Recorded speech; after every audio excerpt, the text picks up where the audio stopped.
What if the most iconic moment in human history, the moment we became a spacefaring civilization, the moment we proved we were capable of the seemingly impossible, never actually happened? Welcome to the first part of our series. The Great Lie begins.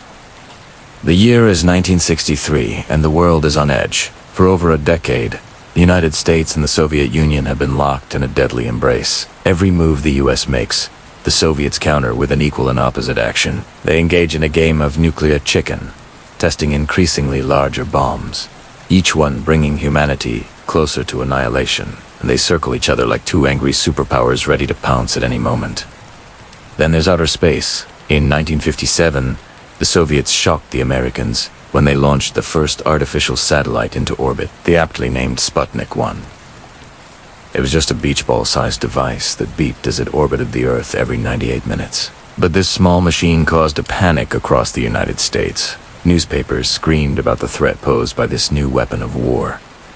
Politicians made wild accusations. Scientists claimed that the end of days was not. Parents were terrified that children would be vaporized by radioactive fallout. And President Eisenhower created the Advanced Research Projects Agency, or ARPA, later known as NASA, to compete with the Soviets in this new frontier. And compete they did. On May 5th, 1961, the Soviets scored another propaganda victory when they sent the first human into space, cosmonaut Yuri. Back in the United States, President John F. Kennedy felt the heat. He had to do something to prove American exceptionalism. So, exactly 3 years after the launch of Sputnik, Kennedy announced to the world, "I believe that this nation should commit itself to achieving the goal, before this decade is out, of landing a man on the moon and returning him safely to the Earth." The joint war and peace meeting erupted in applause. People across America were inspired by their president's bold words. But behind the scenes, NASA officials knew it would take at least 5 years to achieve what Kennedy had just promised. But like all wars, the space race was not just about science, it was about politics. So just quietly, they got to work. Now, the truth is, no one knows how the moon landings really happened, because for decades, NASA has carefully guarded its secrets. We do know that the Apollo program involved more than 400,000 people working at 200 companies across 40 states. Over 150 million pounds of equipment were shipped around the country, including 500 tons of liquid oxygen and hydrogen fuel. And thousands of computers were used to crunch numbers, simulate flights, and coordinate tasks. These computers were massive. By today's standards, taking up entire rooms and generating enough heat to toast a marshmallow in 30 seconds. The moon landings were a monumental achievement for America and a defining moment in human history. It captured the imagination of a generation and inspired countless young people to pursue careers in science and engineering. But what if it didn't happen? What if it was all just a hoax designed to win the Cold War? This idea may seem crazy, but hear me out. There are plenty of reasons why NASA and the US government would want to fake the moon landings. The first reason is to win the Cold War. As we mentioned earlier, the Cold War was a battle of ideologies between the United States and the Soviet Union. It was a battle to see which superpower would dominate the world, and the space race was a key part of this battle. If the Soviets had beaten the Americans to the moon, it would have been a huge propaganda victory for them. It would have shown that their system was better than America's. So it was imperative that the Americans win the space race. And what better way to win than to fake it? The second reason is to save face. By the late 1960s, it was clear that the Americans were falling behind the Soviets in the space race. They had launched more satellites, and they had sent more spacecraft to the moon. Again, if the Americans had admitted that they couldn't win the space race, it would have been a huge embarrassment for them. They would have looked like a second-rate power. So they decided to fake the moon landings, to show the world that they could still beat the Soviets. The third reason is money. The Apollo program was incredibly expensive. It costs billions of dollars, which is equivalent to tens of billions today. And it took up a lot of resources. So it was tempting for the government to fake the moon landings and save all that money. Now, let's build some suspense. Who would benefit from faking the moon landings? Well, it's pretty obvious. The United States government would benefit because it would look like they had won the space race.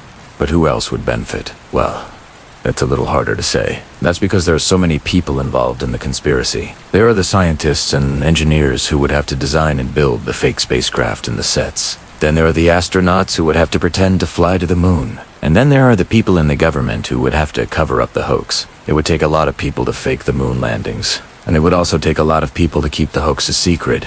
So now we need to ask, how could such a large group of people keep a secret? Well, it helps to remember that the moon landings took place during the Cold War. This was a time when the government was very secretive. They didn't want the Soviets to know anything about their plans or their technology, so it was easy for them to cover up the hoax. The government simply told everyone that the moon landings were top secret and no one could know about them. Another thing that helped the government keep the hoax a secret was the fact that there were so many people involved. If someone did try to expose the hoax, no one would believe them. They would just assume that the person was a liar or a madman. After all, why would a sane person lie about something so big? Finally, it also helped that most people didn't have access to the internet or social media. So it was hard to spread information about the hoax. Without the internet, it would be difficult to get people to believe that the moon landings were fake. It's important to note that not everyone bought into the hoax. There were plenty of people, scientists and government officials, who thought it was a waste of money and resources. They didn't think it was possible for humans to fly to the moon. But ultimately, the hoaxers won out and the moon landings became a reality. So now let's explore the evidence. Is there any proof that the moon landings were faked? Well, there's a lot of it. You can watch videos showing how the US flag is waving in the wind on the spacecraft. There are photos of the lunar surface that show no stars. And there are even claims that the astronauts were actually on a soundstage in Hollywood. Now, of course, the government has debunked all of this evidence. But that doesn't mean it's not real. After all, the government is the one who would benefit from the hoax. Now, I'm not saying that the moon landings were definitely faked. All I'm saying is that it's possible. And given the evidence, it's something we should at least consider. In conclusion, The Great Lie is a story that dates back to the early days of the Cold War. It's a story about two superpowers who pushed each other to the brink of destruction. It's also a story about one superpower's desperate attempt to win the space race. To do that, they had to fake the moon landings and deceive the world. But the truth is, no one really knows what happened on that fateful day in 1969. All we have are the government S-word and their evidence. And given the evidence, it's possible that the moon landings were faked. Thank you for watching part 1 of our series, The Great Lie Begins. Make sure to stay tuned for more updates. See you next time.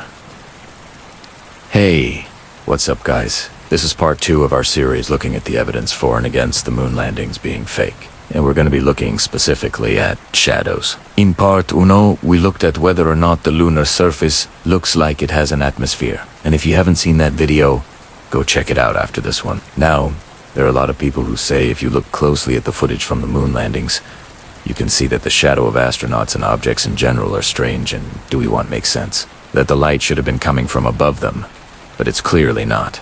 In fact, some claim that all of the footage was lit by studio lights and not the sun at all. So let's have a look at the claims. But before we do that, please consider subscribing to my channel and hitting the bell notification.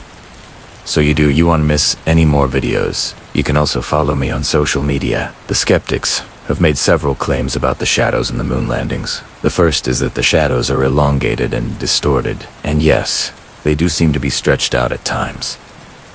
However, this is probably due to a combination of things. First, when you're outside in bright sunlight, your eyes need to adjust to the changing brightness, especially if you're going from direct sunlight into the shade. It takes time for your eyes to adjust to this change. So if we look at these images taken by Buzz Aldrin on the surface of the moon, we can see that the outline of his spacesuit seems to fade into the background, indicating that he was walking from the sunlight into the shade. The second thing is that these suits are bulky. They are 175 pounds or over 79 kilograms. So when you're wearing something that heavy, it will affect the way that you walk and move, especially if it's hot and you're already sweating inside the suit. This would cause the suit to sort of sag, giving the impression that the shadows are elongated. This is also supported by footage where the astronauts are bouncing on the moon. In these clips, their suits appear much less distorted than when they're walking. This is because they aren't moving from light to dark, or vice versa.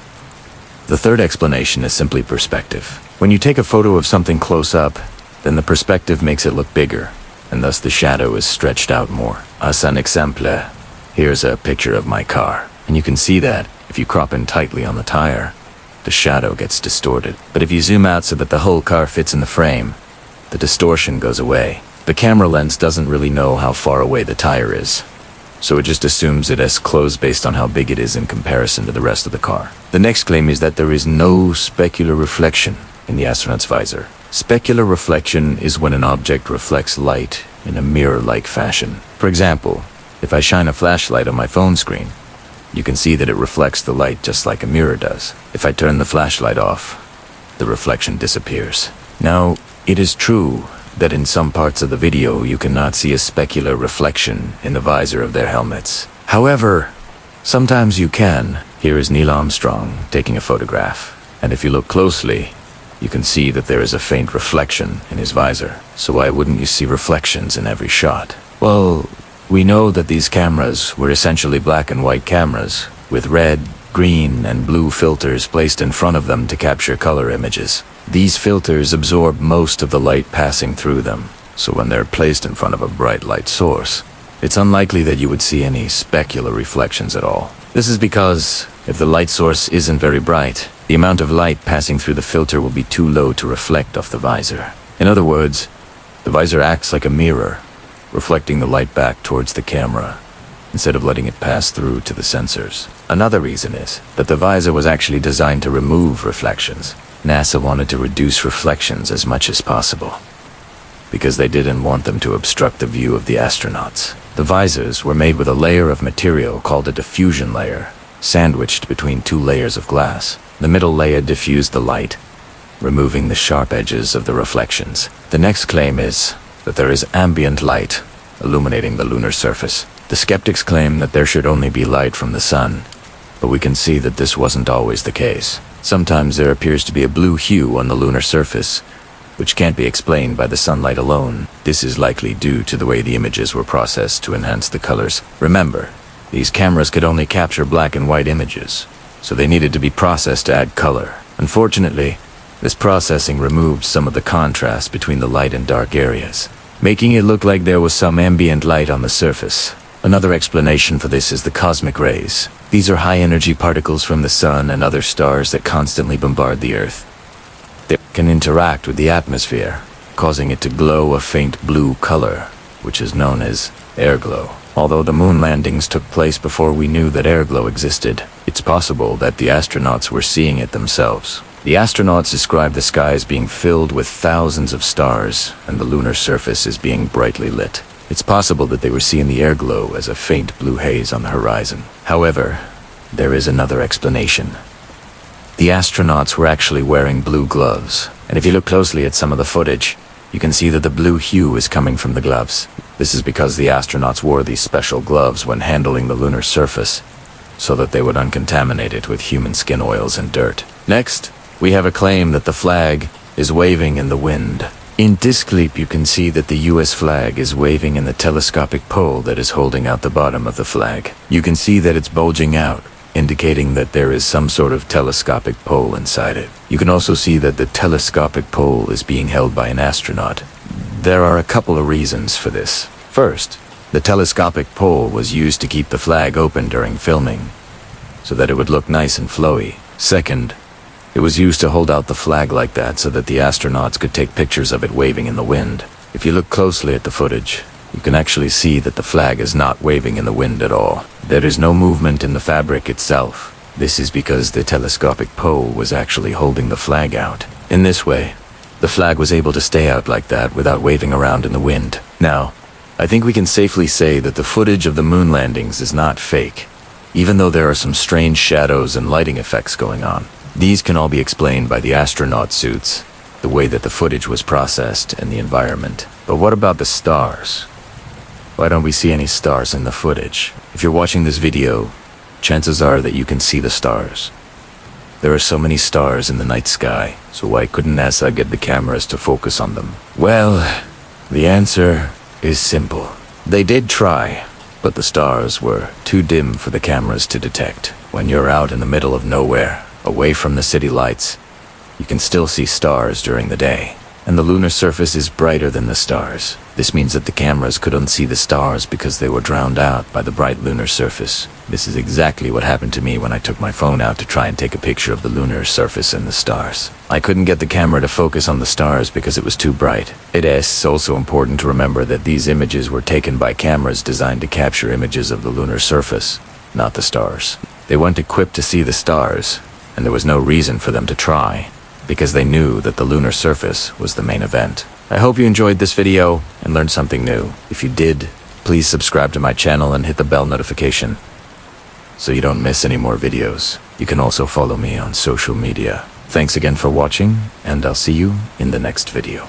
In part 1 of our series, we examined the US flag waving in the wind on the lunar surface. In part 2, we learned that there's actually a telescopic pole inside the flag that holds out the stars and stripes to make it look like it is waving. But something just doesn't seem right about this telescopic pole theory.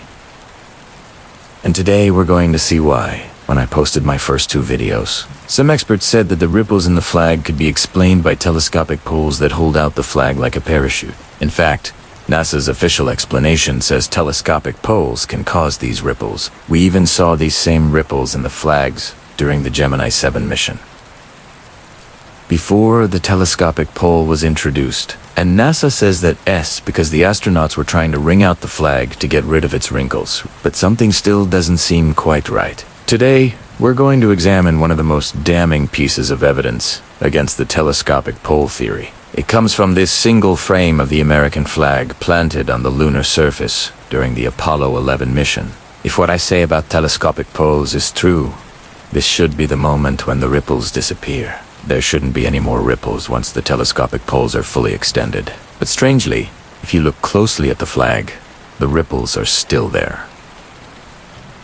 So let's ask our experts again. How can the ripples still be there when the telescopic pole is fully extended? Could it be that these telescopic poles do want to extend far enough to remove all the wrinkles from the flag?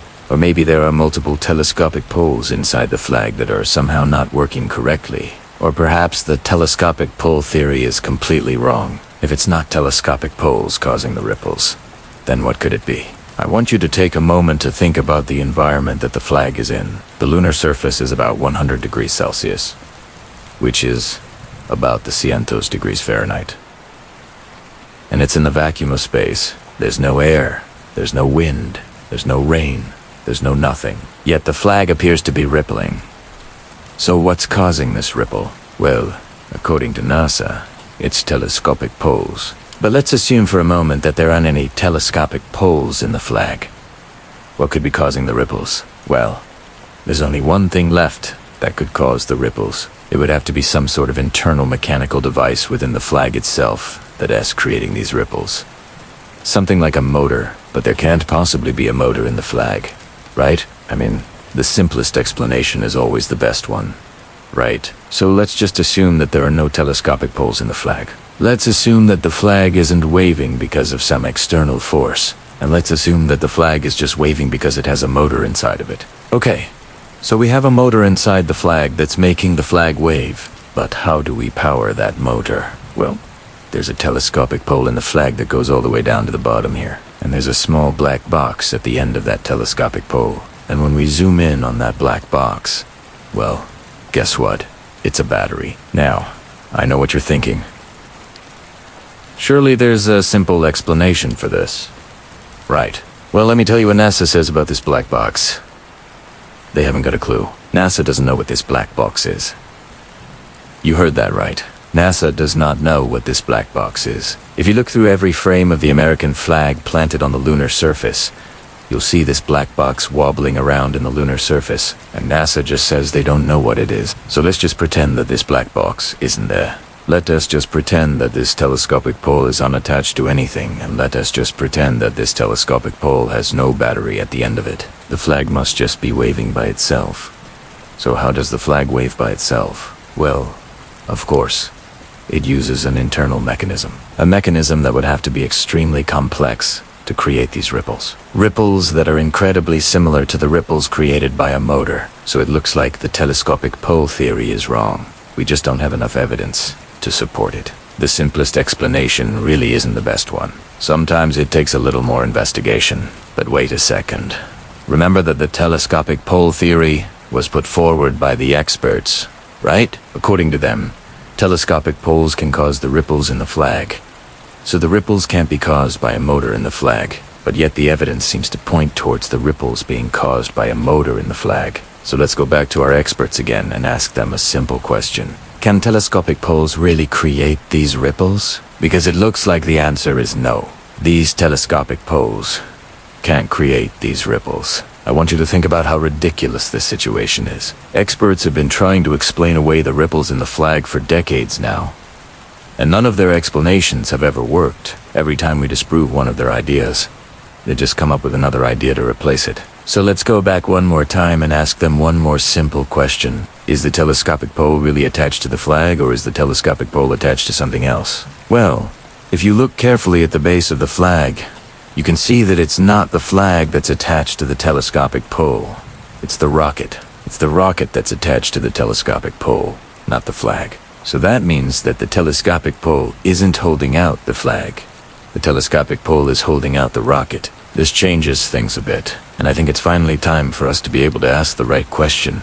The right question is not whether telescopic poles can make the flag ripple. The right question is, what is this black box at the end of the telescopic pole? This black box is attached to the telescopic pole, which is attached to the rocket, and the rocket is actually bolted to the lunar surface. Now, if you look closely at the edges of the black box, you can see that it's surrounded by a silver-colored ring. This ring looks remarkably similar to the ring that connects an electrical cable to a spacecraft. Now, if you look very closely at the edge of the flag, you can see a small protrusion right where the telescopic pole exits the flag.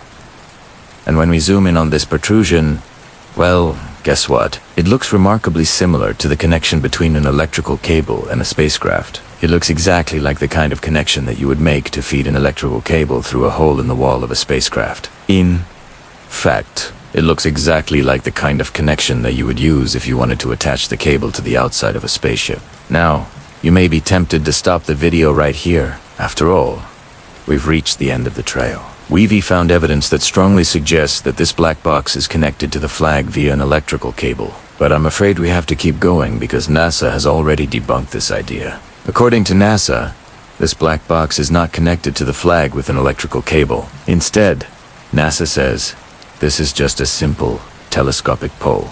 It's a telescopic pole that's bolted to the lunar surface, which happens to have a protruding head that looks like the protruding head of a bolt. It's a telescopic pole that has a battery attached to it. A battery that looks like a black box. Now, you may be tempted to stop the video right here, but I'm afraid we have to keep going because NASA has already debunked this idea. According to NASA, this is just a simple telescopic pole. It's a telescopic pole that has a protruding head, a telescopic pole that has a battery attached to it. But let's not forget, this telescopic pole is attached to the rocket, not the flag. And this telescopic pole is supposed to be holding out the rocket, not the flag. Why does the rocket need a telescopic pole to hold it out? Well, the reason is because the rocket needs to be held out to expose the spacecraft behind it. That way, the astronauts can board the spacecraft and return home. But surely the astronauts can open the hatch on the rocket without fully extending the telescopic pole, right?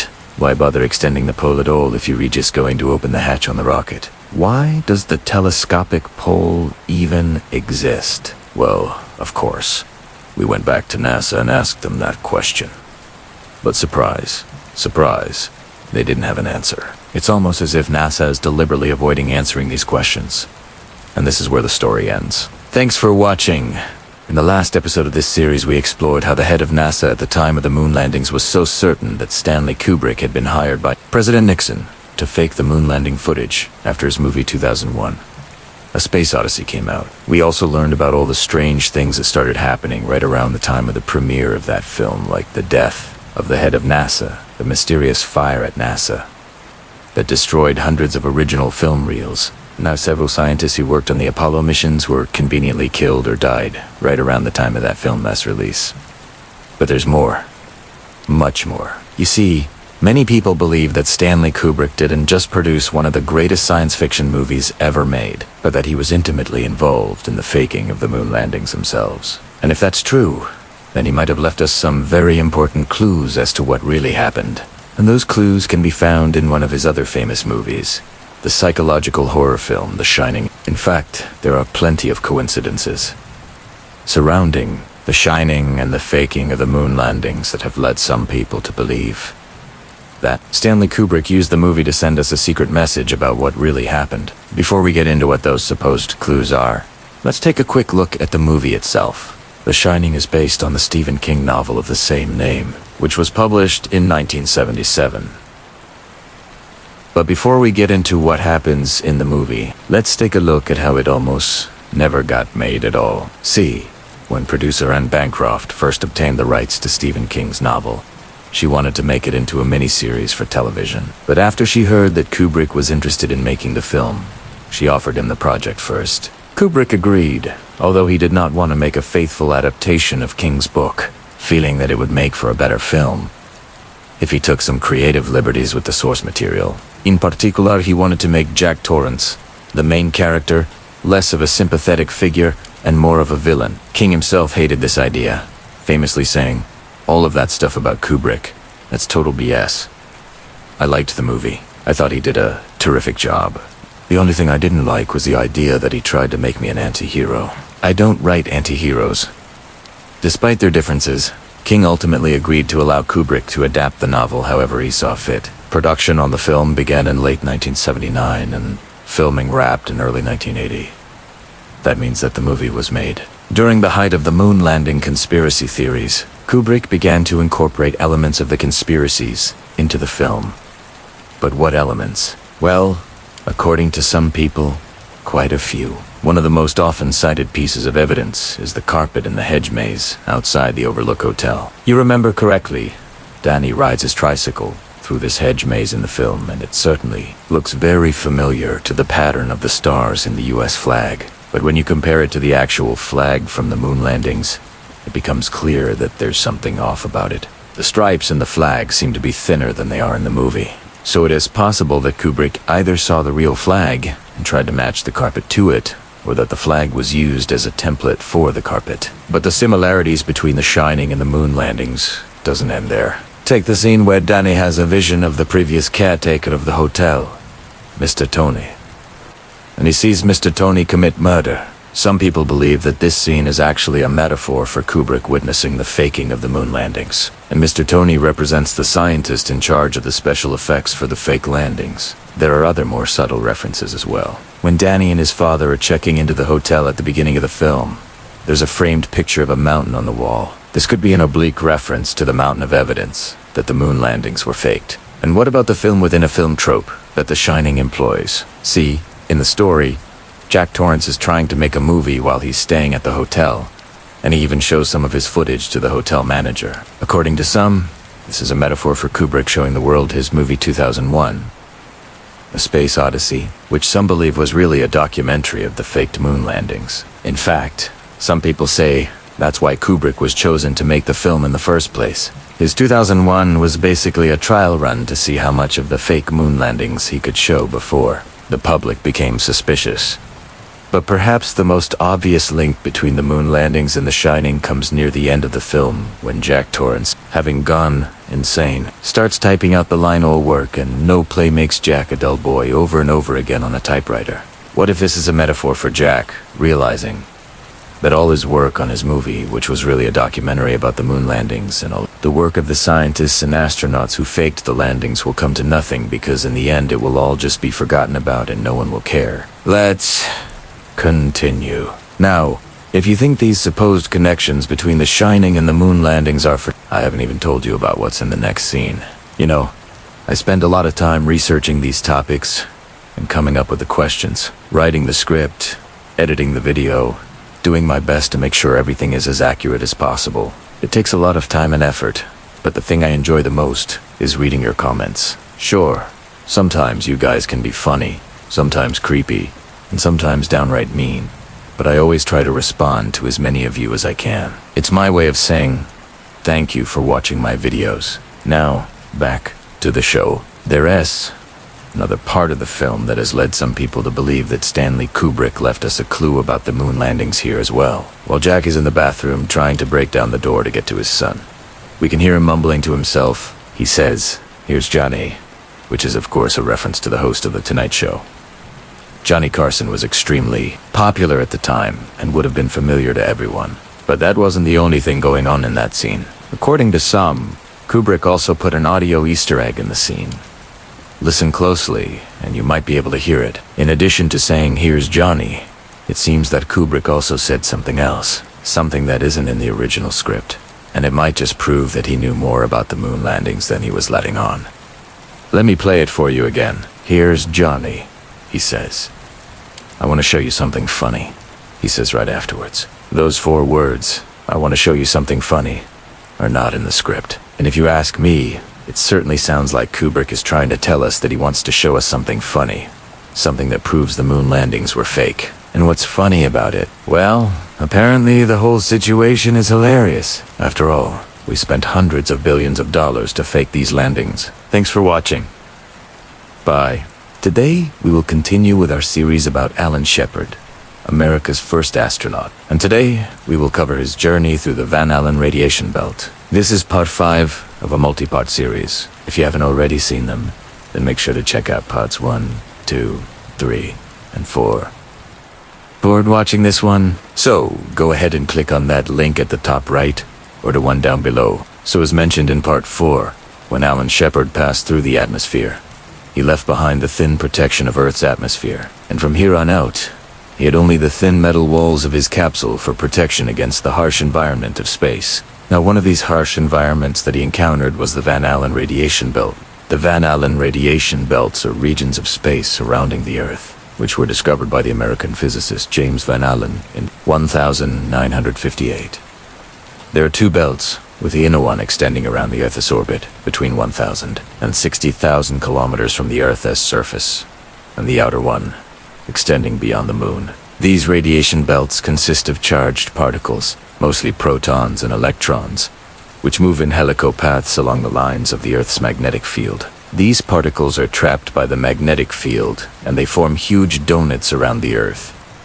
And these donuts, they are not solid. They are empty space, interspersed with high-energy protons and electrons. Now, it is believed that most of these particles originated from the solar wind. This is a continuous flow of charged particles from the sun, which bombards the Earth at a speed of about 900 kilometers per second. But other sources also exist, such as cosmic rays, which are high-energy particles originating from outside of our solar system. The Van Allen belts pose a significant danger to humans, as exposure to the high-energy particles can cause radiation, sickness, and increase the risk of cancer and other health problems. Therefore, spacecraft must be designed to minimize the exposure to the radiation, which is why they are usually shielded with layers of aluminum or other dense materials. Astronauts also wear protective clothing during extravehicular activity to protect themselves from the harmful radiation. In fact, NASA has put together a document outlining the effects of space radiation on the human body. In this document, they give the amount of radiation that a person can be exposed to and still return home alive. According to this document, a person could be exposed to 750 rads and still survive. Anything more than this, and it would be fatal. Now, if we take a look at what Shepard's instruments measured, they tell us a completely different story. His dosimeter badges recorded an exposure of 800 to 900 rad. But according to NASA, his total dose was under 100 rad. Either way, these numbers do not add up. Let's imagine for a moment that these NASA numbers are correct, that Shepard only received 100 rad of radiation, which means that he could have returned home. But there is a problem with that, because NASA did not want to expose a human being to that level of radiation. You see, the amount of radiation that a person can be exposed to before dying varies depending on many factors, like the type of radiation, the duration of exposure, and the body's ability to repair the damage caused by the radiation. However, in general, humans can survive doses of up to 4 to 5 sieverts of ionizing radiation, which is equivalent to about 400 to 500 rem, or 4 to 5,000 milli. Beyond this dose, death is likely to occur within a few weeks. Now let us say NASA was willing to push the limits and expose Shepard to the maximum amount of radiation a human can survive. In that case, they should have planned for his death after the mission. If Shepard were to survive, it would be a complete accident, something that could not be predicted nor explained away. And we can see evidence of this in the official report from May 5th, 1961, where they discuss the possibility of a person surviving re-entry and landing. Here we can read that upon recovery, the subject should be placed in immediate quarantine for 15 days. So even if he did survive, he would die within the next 15 days due to radiation poisoning. And if he were still alive after 15 days, then he should be placed back into the capsule and launched back into space, and hopefully the radiation would kill him up there. However, another issue arises because we know that Shepard survived the flight and lived until 1998. This means that NASA lied about the radiation levels Shepard was exposed to. And if they lied about this, then how much of the information provided by NASA can we trust? What if NASA never intended for Shepard to survive? What if the whole mission was a lie, and Shepard never really left the ground? According to the official narrative, after exiting the atmosphere, Shepard's capsule started to tumble end over end at a rate of 3 revolutions per minute. Losing control of the spacecraft in this manner was obviously dangerous, as it increased the likelihood that it would be destroyed during re-entry. To prevent this, NASA had equipped the capsule with 4 small gas jets, which would fire automatically to stabilize the vehicle in case of emergency. And that's exactly what happened. After firing for 10 seconds, the capsule stopped tumbling and the automatic pilot took over to guide it towards the recovery area in the Pacific Ocean. However, according to the official documents, a problem occurred with the capsule's telemetry system, which meant that for 34 minutes, no data was being sent back to the tracking stations. Then just as suddenly, the telemetry began working again, and it indicated that the capsule had successfully splashed down in the ocean. But wait, how could they know that the capsule splashed down in the ocean if for 34 minutes they lost all telemetry and therefore had no idea where it was? Well, we can find the answer to this question in the official report, where we can read that the splashdown location was determined by radar, and that the capsule was recovered 27 hours later by the recovery ship. If we take a closer look at the map used to illustrate the splashdown, we can see that the ship named Itasca was positioned over 2,000 kilometers away from the expected splashdown site. How is it possible that the tracking ship ended up 2,000 kilometers away from the target zone? How is it possible that they spent 27 hours looking for the capsule when it was right in front of them the entire time? Was Shepard ever in space, or did NASA lie and fabricate the entire mission? As always, I hope you enjoyed the video. Make sure to subscribe if you want to see more videos like this, and I shall see you in the next one. Part 6. Missing Tapes and Lost Data. It is amazing to think that so many people still believe that Neil Armstrong really was the first man on the moon, even though we now know that this is not true. After all, NASA has basically admitted that the original high-quality audio tapes from the moon landings are missing. This includes the original audio from Apollo 11, 12, and 14. NASA has actually confirmed that it lost much of the technical data gathered during the early years of America's space program, including some of the original telemetry from the Gemini and Apollo programs. NASA spokesperson Cheryl Warner said, "We recently discovered 4 magnetic tapes containing original tracking and telemetry data from the Gemini 3, 6, 7, and 9 missions, as well as Apollo 11, 12, and 14, have either been lost or destroyed." In this video, we'll discuss this huge admission from NASA and ask the question, did they lose the evidence? Or did they destroy it because it never existed in the first place? Let's begin by taking a look at the official NASA statement regarding the missing data. The statement reads, "The original analog tapes that held the tracking and telemetry data were supposed to be stored off-site for safekeeping. However, in the mid-1970s, when NASA was preparing to decommission the Manned Spacecraft Center, now called the Lyndon B.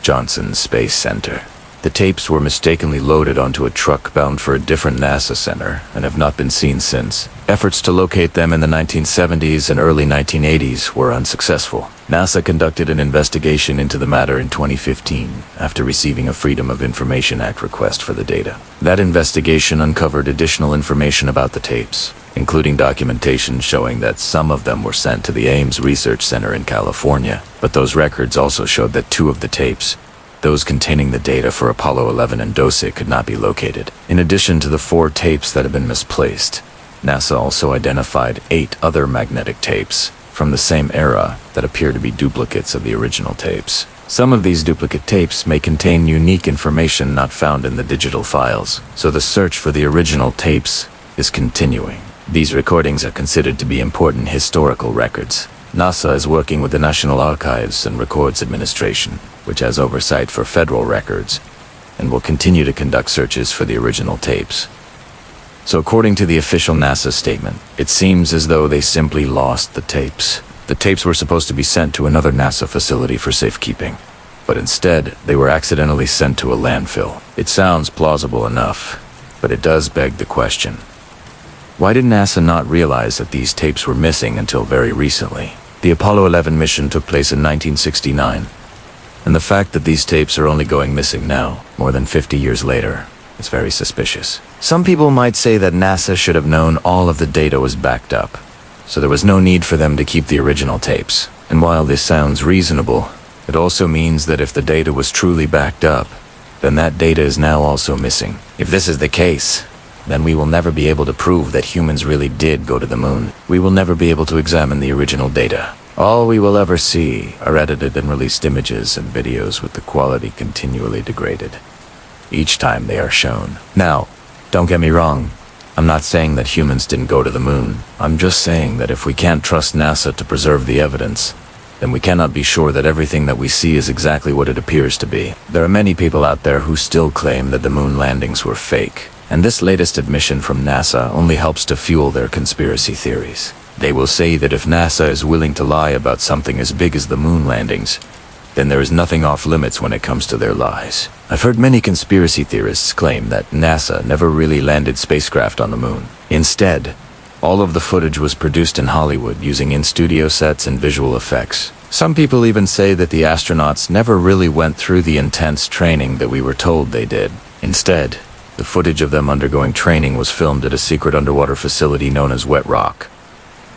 And this brings us back to the missing tapes. A lot of conspiracy theorists believe that NASA never had the tapes in the first place, that they were never created at all. If we take a look at the official transcript of the moon landing, we can see that there are large gaps in the dialogue. There are times where there should be noise coming from outside of the spacecraft, but instead we hear nothing. And then suddenly the dialogue resumes inside of the spacecraft. A lot of people believe that these blank spots in the transcript are proof that something is wrong. They say that it was during these moments that the actors were secretly switching between the mock lunar surface and the interior of the spacecraft. Now, I want to make something clear. I am not saying that any of this is definitely true. I don't know what really happened to the tapes. I do not know if humans really went to the moon, or if it was all faked in a studio.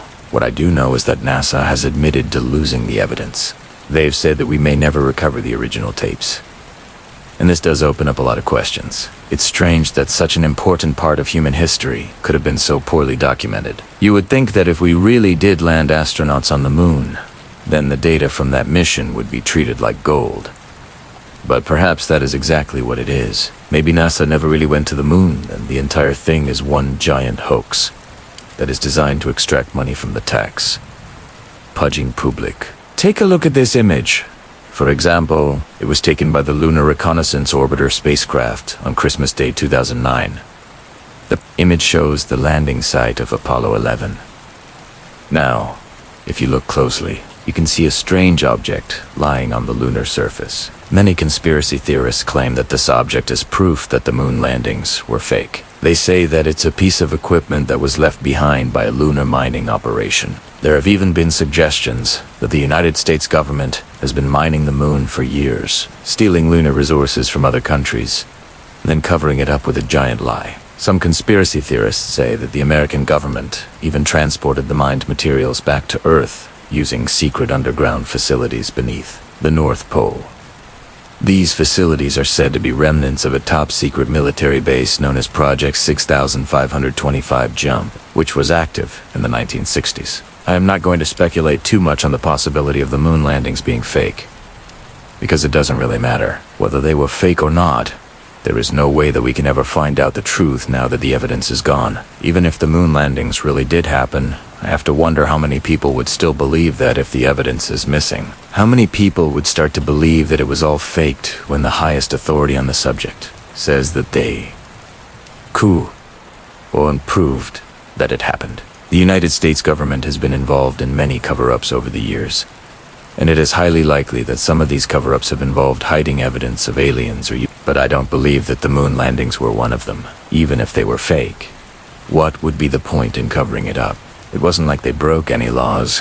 What I do believe is that there are parts of the moon landings that we are not being told about. There are parts that have been covered up, but I don't believe that NASA lost the evidence intentionally. I think they genuinely lost it, which is almost worse, because it means that they didn't care. They didn't think that it was important to keep the evidence safe. But what do you think? Do you think NASA lost the evidence on purpose, or was it an honest mistake? Let me know your thoughts in the comments below. Thank you very much for watching. I hope you enjoyed this video and learned something new. If you did, please leave a like. If you want to see more videos like this, you can check out the playlist where I go into more detail on the moon landing conspiracies. Thanks again for watching. Take care and stay curious. Hey, what's up guys? It's me, and let us talk about part 7 of my series on the evidence of Neil Armstrong and Buzz Aldrin did not really walk on the moon. Now, in this episode, we are going to be looking at Now, for those of you that have been watching this series, we've covered a lot of ground, a lot of things that point to this being an inside job. We've looked at various different images and pieces of footage and videos. We've looked at inconsistencies and science and physics and just so many things. But now it's time to take a look at some whistleblowers. And before we get into this topic, I would like to ask you guys for a favor. So, I am starting to reach more and more people, which is awesome. But there seems to be a huge number of viewers that aren't actually subscribed. If you are someone who has watched more than one video and you enjoy my work, please consider subscribing. It helps out a lot. So, when you are doing research like this, you have to kind of go where the rabbit holes take you. Sometimes you find a piece of information that leads you to another piece of information. And that's kind of what happened here. As I was doing research, I found some very interesting quotes from some former NASA engineers. The first one here is from a man named Gary Jarrety. He worked at Grumman in Bethpage, New York. Grumman was the company that built the lunar module that supposedly landed on the moon. And he says, "I know for a fact we never went to the moon. In 48 hours, everybody will be glued to their TV sets watching the launching of the first of the Apollo astronauts to the moon. It's all a hoax. There will be no moon landings. None of it will be filmed in space. All will be filmed in a studio. The Russians know it. We all know it." And this guy was an engineer at Grumman. So again, he would have been involved in the building of the lunar module. He says this is a hoax. This is incredible. Now, why wouldn't he come forward at the time? Well, that's a good question. And I think that there were definitely people that knew that this was a hoax back in the 60s. 70s that didn't come forward because they were afraid of being ridiculed, laughed out of the industry, blacklisted. There are people even today that say this is a conspiracy theory. So I can understand why these people back then didn't come forward. But still, this is incredibly interesting.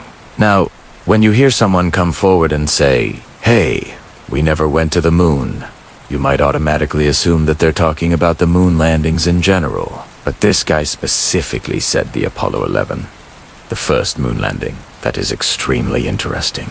Now, moving on from here, we have a quote from William J. Beatty. He was also a NASA astronaut. He was supposed to be on Apollo 13, but he had to back out for personal reasons. And he says, "You can quote me as saying, I don't believe any of this stuff about the moon landings. There's too many coincidences." For example, if you watch the film carefully, you see only 12 distinct pieces of telemetry data during the entire mission. What's more, the equipment carried by the astronauts couldn't have produced that amount of data, even if it had been turned on. It's nonsense. Incredible. Now, I personally find this quote very interesting because of the fact that he talks about how there is only 12 pieces of telemetry data. This is something that I actually talked about in a previous video. So, it is almost like this guy did his own research, and he came to the same conclusions that I did. That's pretty interesting. He goes on to say, if the Americans had gone to the moon, They would have done it in the late 50s or early 60s. It was easier then. As far as I'm concerned, it never happened. The pictures are faked, obviously. The whole thing is a giant hoax. Very interesting. We also have an interview with Edgar Mitchell, who was on Apollo 14. He was the third person to walk on the moon, supposedly, and he was asked, "Why haven't the Russians revealed the hoax?" And he replied, "They can't prove that we went to the moon. They can't prove that we didn't." It's an unanswered question.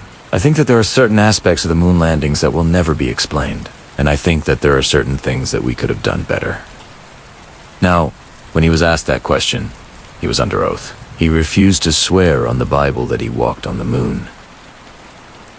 Now, I want you to think about that for a second. You're re-asking a man who supposedly walked on the moon. If he could swear on the Bible that he walked on the moon, and he refuses to do it, why would he refuse to do that? He goes on to say, there are things that happen to people who have flown in space that are very difficult to explain.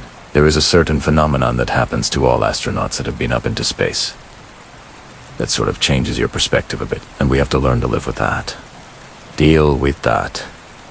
And it's a very, very unique situation. And that's one of the reasons I'm interested in UFOs, because it deals with this same sort of phenomenon. Things that are outside of our normal experience.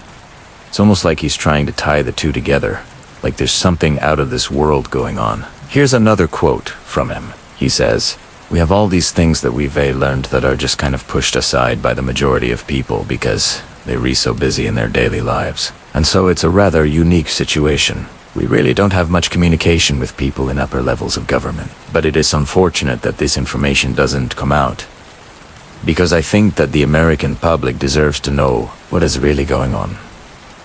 Now, if you truly believe that you walked on the moon, why would you refuse to swear on the Bible that you did?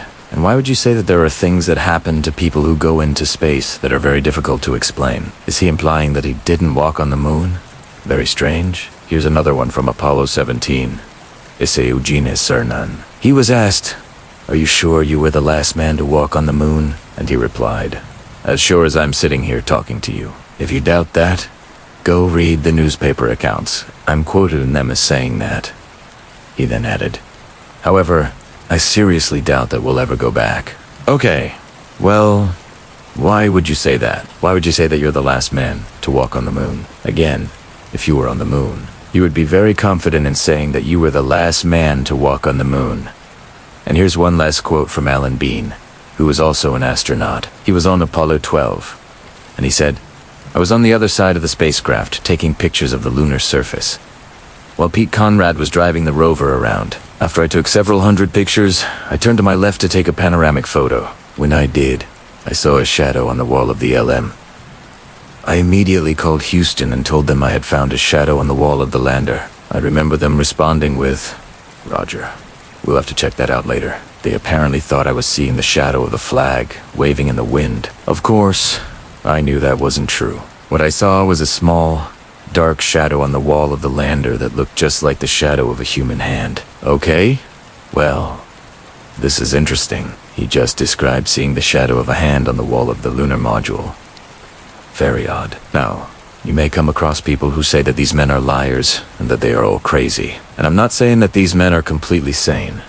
I'm not saying that any of them are crazy, but I am saying that between all of them, they have quite a few interesting quotes. Now, I'm not saying that all of these men are telling the truth. I'm just saying that I think it is very interesting that so many of them have come forward with so many similar stories. And with that being said, we are going to end this video. If you enjoyed the video, please hit that thumbs up button. And again, if you haven't already, please consider subscribing. Thank you so much for watching, and I'll see you next time. In Part 7, we learned that during the height of the Cold War, NASA received an unprecedented amount of funding from Congress to beat the Soviets to the moon before they launched their own Sputnik. To date, the agency had been given nearly $13 billion to explore space, and by the end of the decade, they would receive $40 billion more, bringing the total to $53 billion in today's money. That's a lot of money to spend on a mission that some believe was a hoax. So today, let's talk about the money. Why did the US government pour billions into NASA during the Apollo era? What economic or military benefits did they hope to achieve? And were these objectives ever realized? If there was a conspiracy to fake the landings, what role did the money play? Was it all just a big cover-up? Let's find out. It's me, and this is the space race. The US government poured billions of dollars into NASA during the Apollo era for a variety of reasons. First, it was a way to demonstrate American power and prestige on the world stage. In the midst of the Cold War, the US was in a competition with the Soviet Union to be the first to accomplish various technological milestones. Winning this race to the moon was a clear way to show which nation was superior. Second, it was a way to boost the American economy. Spending billions on the space program created thousands of jobs and stimulated the economy. Many of these jobs were in aerospace and defense industries, which were concentrated in states such as California, Florida, and Texas. These were also states that were critical to the Republican Party's electoral success. Third, it was a way to advance technology. The space program spurred the development of new technologies that had both civilian and military applications. For example, the development of rocket technology led to the creation of better and cheaper ways to put satellites into orbit. This had both military and civilian applications, as it allowed the US to spy on the Soviets, while also launching satellites for communication and weather forecasting. Fourth, it was a way to inspire the public. The space program was seen as a way to inspire young people to pursue careers in science, technology, engineering, and mathematics. This was seen as important to the country's future, as it would ensure that the US would continue to have a strong workforce in these critical areas. Finally, it was a way to cement the dominance over the Soviet Union. As we discussed in previous episodes, the US was in a race against the Soviets to achieve various milestones in the space program. By beating the Soviets to the moon, the US would clearly demonstrate its superiority and set the tone for the rest of the Cold War. But did America realize any of these objectives? Well, the answer is yes and no. On the one hand, the space program was successful in advancing technology, creating jobs, and inspiring the public. On the other hand, it was not successful in cementing dominance over the Soviet Union. In fact, the Soviet Union made significant advances in space exploration during the Apollo era. They were the first to launch a satellite into orbit around the Earth, and they also launched the first spacecraft to fly by Venus. Furthermore, the Soviets had their own plans to land astronauts on the moon.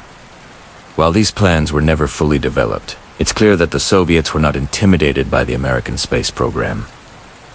So overall, the answer is yes and no. The space program did help to advance technology, create jobs, and inspire the public. However, it was not successful in cementing dominance over the Soviet Union. Now let us talk about the conspiracy theory that the moon landings were fake and that the money played a role in this hoax. There are several conspiracy theories about why the moon landings were faked. The most common one is that the US government faked the landings to demonstrate its superiority over the Soviet Union during the Cold War. As we discussed earlier, this is not entirely accurate, as the Soviets were making significant advances in space exploration during the Apollo era. Another conspiracy theory is that the US government faked the landings to win the Nobel Prize for Science. This is also not true, as the Nobel Prize is not awarded to government agencies. A third conspiracy theory is that the US government faked the landings to make money. This is the most plausible conspiracy theory of all three, and it's the one that we'll focus on for the rest of this episode. The idea that the US government faked the moon landings to make money is based on the belief that the government could make more money by faking the landings than by actually going to the moon.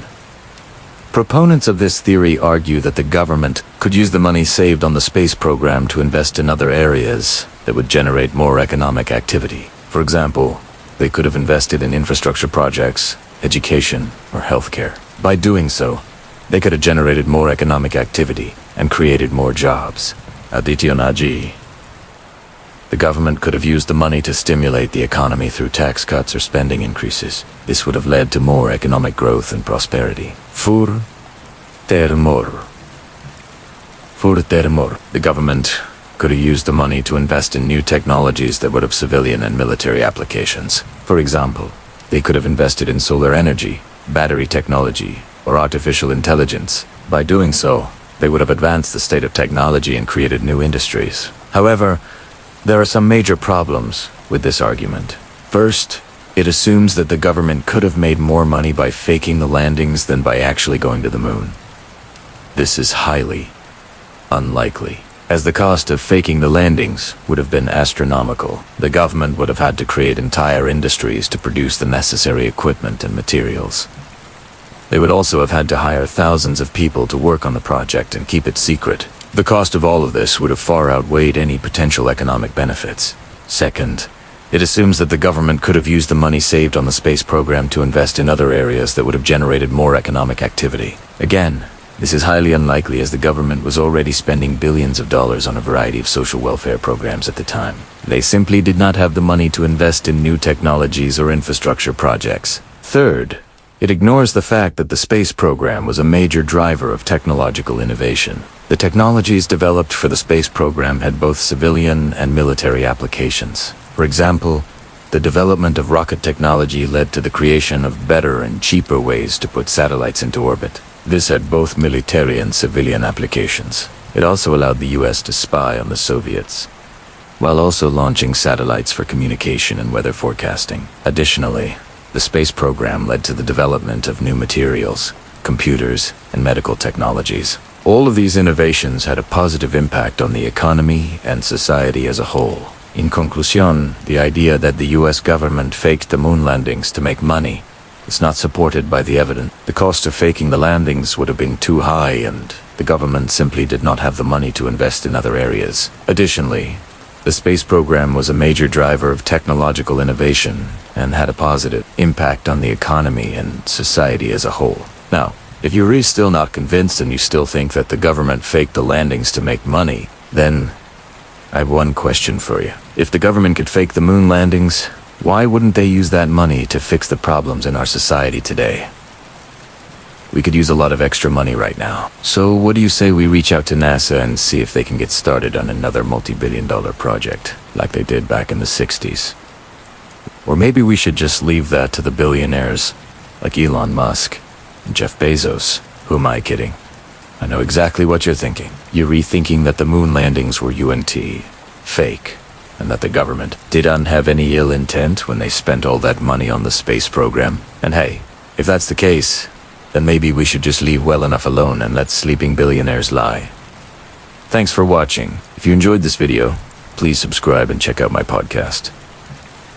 Thanks. Bye. Hi. It's me. This is part 9 of my series on the evidence for and against the moon landings being fake. In this part, we're going to look at modern investigations into the moon landings. The conspiracy theorists have come up with some pretty interesting ideas. But are they all true? Let us start by looking at a few of these claims before seeing whether there are any real flaws in NASA's story. The first new investigation I want to discuss is an alleged problem with the photos taken on the moon. There's a news article published recently which discussed how a team of scientists were able to use new technology to take incredibly high-resolution photos of the lunar surface. These photos were then compared with images taken during the moon landings, and anomalies were found between them. It was claimed that if these anomalies are genuine, it would cast doubt on the authenticity of the moon landings. But let's look a bit deeper into this story. First of all, the paper doesn't actually claim that the moon landings are fake. The abstract makes no mention of the moon landings being anything other than real. And on top of that, the authors aren't even the ones who raised the issue of the anomalies in the first place. Several years ago, someone uploaded some videos claiming that there were anomalies visible in the lunar photographs, such as shadows and small objects that were in the original photos, but had been removed from modern versions of the photos. So, what did this paper actually find? Well, the authors investigated one of these supposed anomalies in greater detail, taking their own high-definition photographs of the area in question and comparing those with the original images. They found that the object in question was still present in the current images, and so they concluded that it was unadded later. However, they also discovered that there was evidence of erosion on the object in the new photo, which was not present in the original. Therefore, they suggest that the object is a natural feature of the surface, which has since eroded away. So again, they found no evidence that the moon landings were fake. Instead, they suggested that the differences were due to erosion or other natural causes. And while this might sound like bad news for NASA, it actually helps to bolster their case, because NASA already admits that the photos were taken with a telescopic lens. Therefore, objects that appear large in the photos are actually much smaller than they look, and are located much closer to the astronauts than we think. That means that features like these can be weathered away in a very short time. In fact, the rate of weathering on the moon is much faster than it is here on Earth. According to a report from NASA's website, the micrometeorites hitting the lunar surface are traveling at around 72,000 miles per hour, which is about 30 times faster than the speed limit on the M1 motorway here in the UK. That's a lot of kinetic energy that's going to cause a lot of erosion. We should therefore expect changes to occur in the surface between the old photos and the new photos. And that's exactly what the scientific paper found.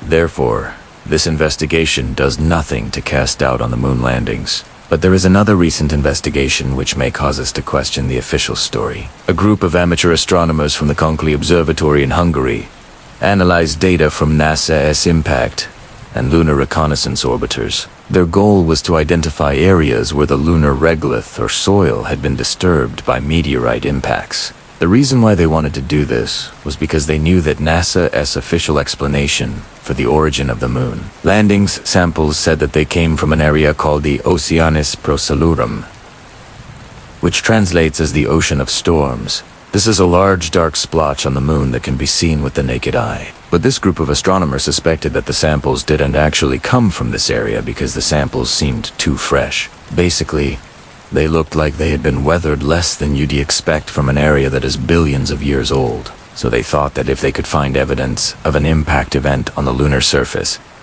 they could show that the soil underneath the regolith was much older than the soil that is present in the moon landing samples. If they managed to prove that the soil in the samples was younger than the surrounding area, it would imply that the samples hadn't really come from the moon. However, when they examined the lunar surface, they couldn't find any impact craters that were anywhere near the region that supposedly contained the landing site. So they decided to look at the moon landing site itself. When they analyzed the images taken on Apollo 11, they found something strange. While they expected to see an area of rough terrain, they instead saw an area of completely flat terrain. You know, just like tarmac on a road. This lack of craters led the researchers to conclude that the rock samples brought back from the moon were not millions of years old. Instead, they say that they were probably created 400 million years ago, and that they were therefore too young to have come from the ocean. So, is this a genuine problem for NASA? Well, firstly, we need to ask what it means for something to be too young. Remember that rocks on the moon weather away extremely quickly. So, if a rock appears young in a photograph, that doesn't necessarily mean that it's only a few days old. It simply means that it hasn't been weathered for very long. Secondly, the authors overstepped their original aim. Their initial aim was simply to find out where the samples came from. They didn't set out to determine the age of the samples. So while they may have found that the samples were too young to have come from the ocean, they haven't actually proved that they're too young to have come from the moon. Thirdly, there's a much simpler explanation for their results. As NASA points out, the astronauts deliberately landed in an area that didn't contain any craters. Craters were the last thing they wanted to see when they were trying to select a landing site. After all, they were looking for somewhere flat to land.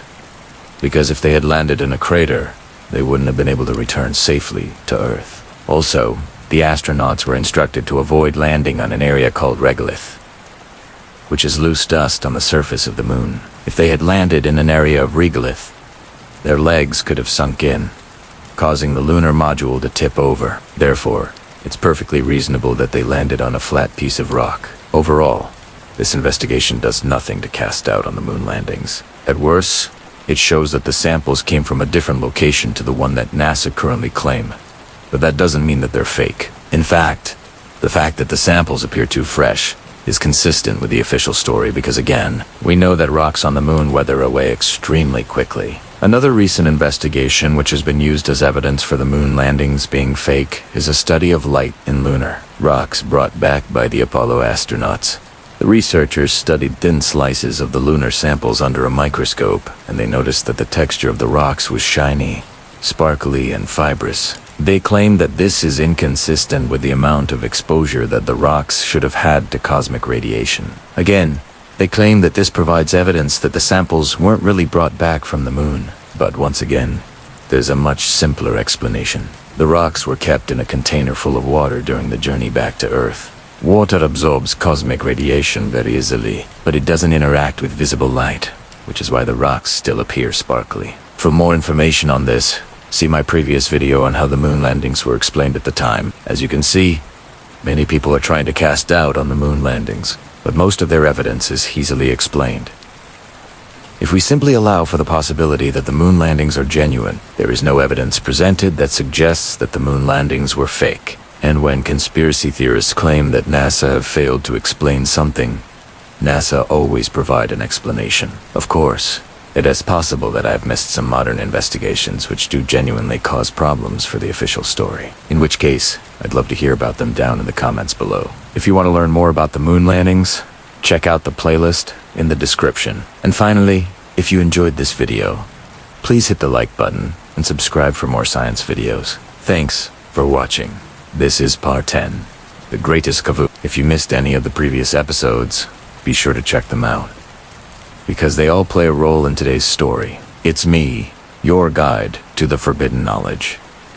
Let's get into it. The ultimate cover-up involves everything we've discussed in the previous 9 videos. The biggest cover-up in human history, it could be argued, is the moon landings hoax. What if I told you that Neil Armstrong never walked on the moon, that the images were captured in a studio on Earth? In fact, NASA faked every single detail of the moon landings from the 1960s.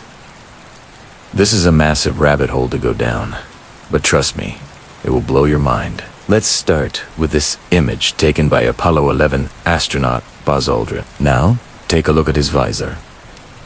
You see that strange reflection? It doesn't look like the sky, does it? Or how about this one where Aldrin appears to be winking at us? His eyes are definitely open, yet there isn't a hint of sunlight or the starry sky around him. Why do you think that might be? In this video, won't be able to dive deep into all the conspiracy theories and evidence. I'll link a few excellent resources in the description below. But let's discuss why they would fake something so big and who would be behind such a plot. If we analyze the Cold War between the US and the Soviet Union, it makes sense.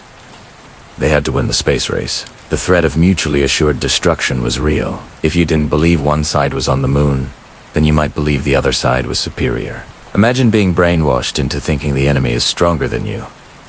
It would be detrimental to morale. We can't forget that the Vietnam War was raging at the time, and NASA's PR was likely better than the Pentagon's. So it made sense to boost people's spirits. But what about now?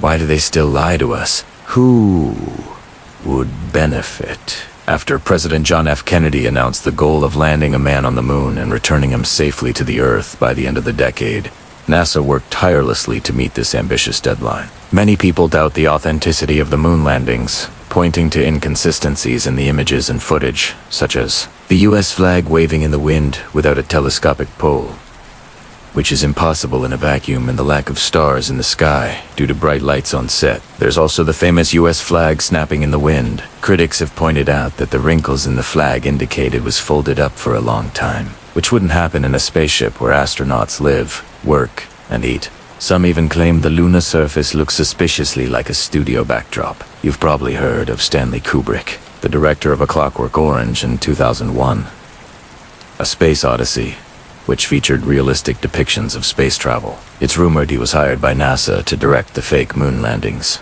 In his film, Kubrick used special effects to create an artificial environment to depict space. He was reportedly paid millions to use the same techniques to capture the moon landings. This could explain the high level of realism.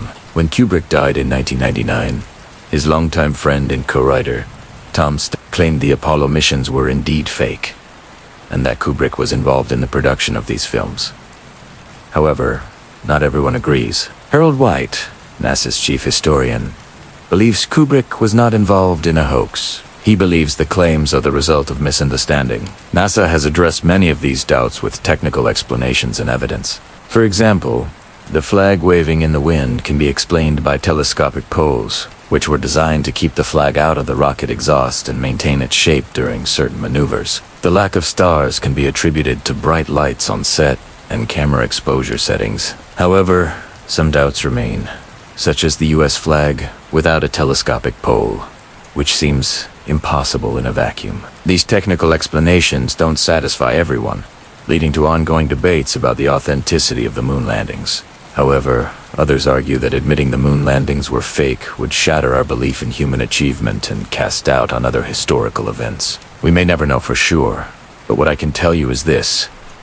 If the moon landings were fake, what else has been hidden? Could we be living in a world where the government and powerful organizations control our perception of reality? Could they manipulate us with advanced technology and information control?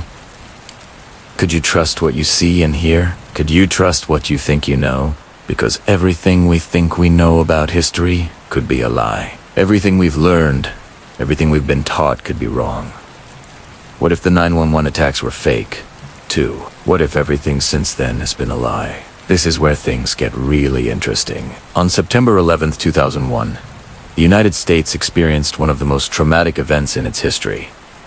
The terrorist attacks on the World Trade Center and the Pentagon. However, conspiracy theories surrounding the attacks have persisted for years. Some believe that the collapse of the Twin Towers was not caused by the impact of the planes, but rather by controlled demolition. This theory is supported by the sudden and rapid collapse of the towers, as well as the alleged presence of explosives in the building. However, there is no concrete evidence to support this theory, and the official investigation concluded that the collapse was due to the damage caused by the plane impacts and the subsequent fires. Despite the lack of evidence, conspiracy theories continue to circulate. Some believe that the US government orchestrated the attacks to justify the war on terror. However, this theory is not supported by any credible sources and has been widely debunked. Another conspiracy theory is that the Pentagon attack was fake. Some believe that the damage to the Pentagon was actually caused by a missile or a drone, and that no plane ever hit it. However,